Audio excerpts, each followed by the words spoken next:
Well, glaucoma is a chronic disease that can be difficult to control.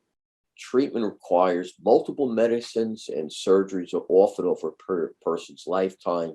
The treatment endpoints at times are poorly defined. The pressure bobs along, and it may be 13 one day, 17 another. Do glaucoma medications work around the clock? One of the things that most people are not aware of is that as part of the approval process for a medication, the FDA does not require 24-hour testing. That most studies, the IOP is measured 3 times between 8 a.m. and 4 p.m. That's it. And, and it's why for years never realized that 2 important medications we use, timolol and brimonidine, don't work around the clock. They have no impact upon lowering IOP during the hours when a person's sleeping. We are now in this era of fixed combination agents, and a fixed combination is a bottle that have 2 medications in it. The first was COSOP, which was timolol and dorzolamide. We have Combigan, which is the combination of brimonidine and timolol. We have Simbrinza. We have Rocklatan, which is the newest fixed combination of Lantanoprost and Natarsadil.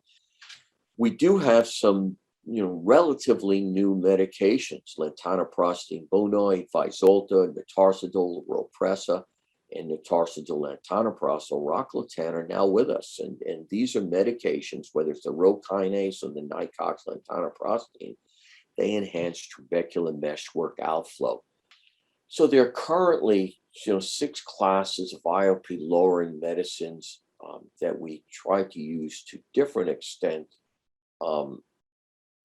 with typically starting with a prostaglandin and then going to, but nowadays we also will, may start with SLT and only go to a medication if need be. Part of the newest area has to do with this, going medications that work on the trabecular meshwork. Natarsadil does have some baggage, and that's the hyperemia in particular.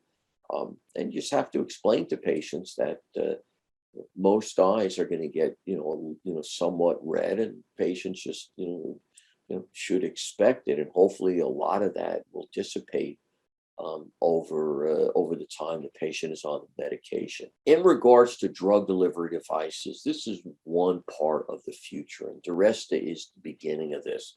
And Durysta is this implant, and you can see what it looks like when it's just inserted. And then over a period of months, so it's injected into the anterior chamber. It looks like a little pellet. And then over a period of months, it resorbs. And usually the medication is gone by about 6 months. It's performed in the office. It falls into the inferior angle.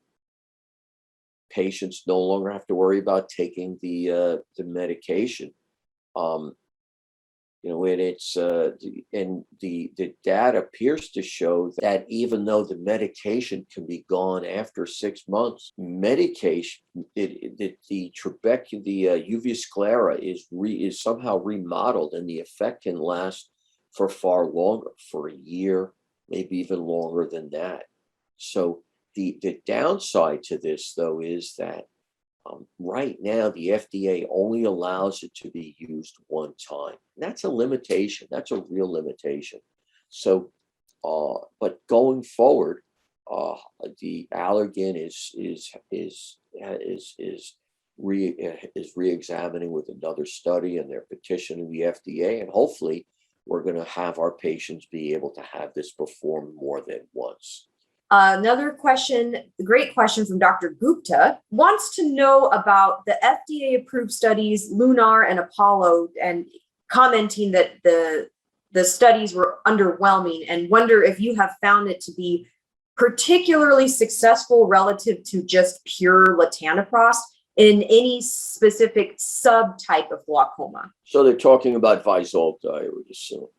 When you look at those studies on face value, the comparison to timolol, So you have to break them apart. If you would look at the response of timolol group, the IOP reduction was about 28%, 29%.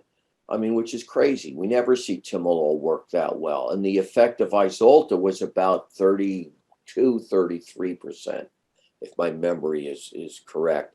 So right off the bat, if they would have just showed the Vyzulta arm, you would have said this is a great response. And for whatever reason, and these studies are strange, that device, that the timolol group was excellent responding to, and these are relatively short term, and so that difference between the two is not as not as obvious. The latanoprost buno did show just over 1 millimeter greater IOP reduction than latanoprost, and that's that's an important number, and that to me is significant. There are other issues about Vyzulta. One is that there's no hyperemia. There's no different than latanoprost. One of the questions is that does it actually improve blood flow? Lou Pasquale, who is a friend of mine here in New York City, has done a host of work showing that this nitric oxide molecule can improve blood flow. And the company Nicox is working on another. They're going to have their own that's going to have the Nicox Bimatoprost molecule, in a couple of years. But I think this blood flow, while they've never really proved it, it's why it's not, or proved it to the extent that of trials that the FDA would want. That may also have some importance. I'm not sure, but I think I think I like Vyzulta. I think Vyzulta is really a good drug, a little more effective than latanoprost with very little baggage.